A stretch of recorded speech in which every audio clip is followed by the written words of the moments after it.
Games are a unique medium. No matter what consoles you play on, you're always going to find that certain game that changes your mind about a genre, or just a series.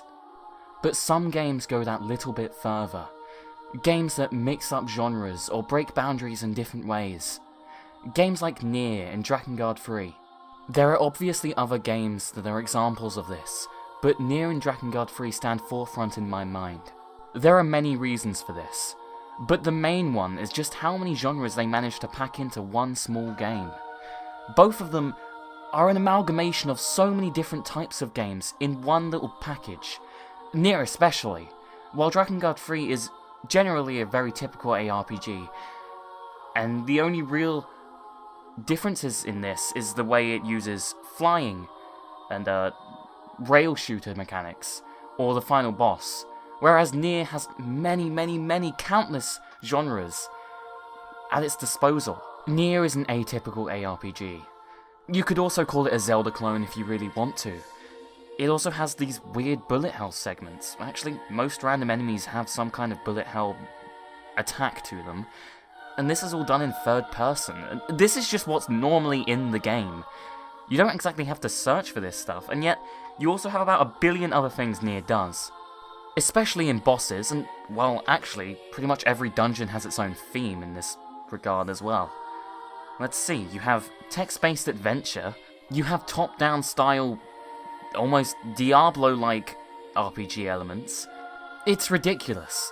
It's amazing how these developers actually managed to make this all work together. Every boss has its own style of bullet hell madness going to it.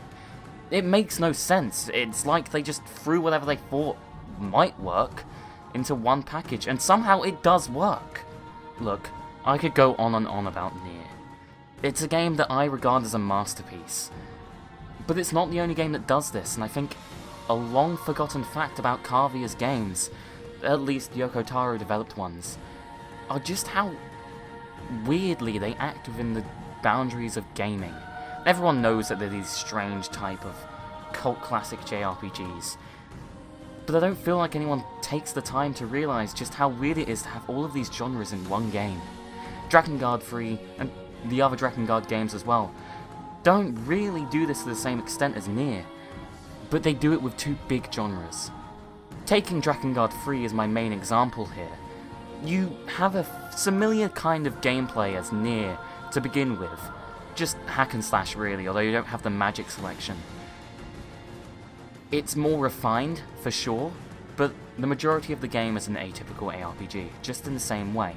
But then it mixes it up with rail shooters. You play as a dragon and you shoot down, well, whatever. In full flight mode, like you're playing Space Harrier, it doesn't make any sense.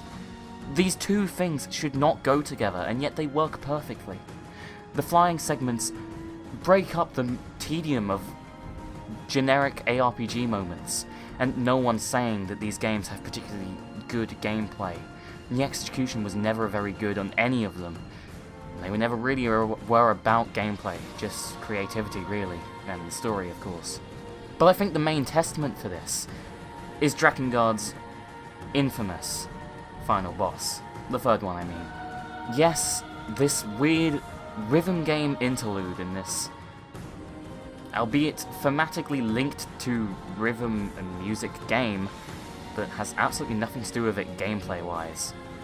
It's weird, it throws the player completely out of the loop, and it's one of the hardest bosses ever designed, mostly because Yoko Taro is a dick, but it's amazing. Maybe not for the player, but just the precedent that you have a game that turns into a rhythm game for its final boss for absolutely no reason. It's not optional, you have to do it to actually complete the game, and that's this entire part of the game where the final boss is.